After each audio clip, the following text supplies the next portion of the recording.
And this was around 7 a.m. And ito, papunta na kami dun sa Bayframe Cafe kung saan nandiyan nakain ang breakfast buffet. So, ang daming choices, ang dami talagang pwedeng kainin. And ito si Jamjam.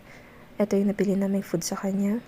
Actually, may mga pinatry pa kami sa kanya and hindi lang na-capture ng camera. And yan, fries talaga is life. So, yan.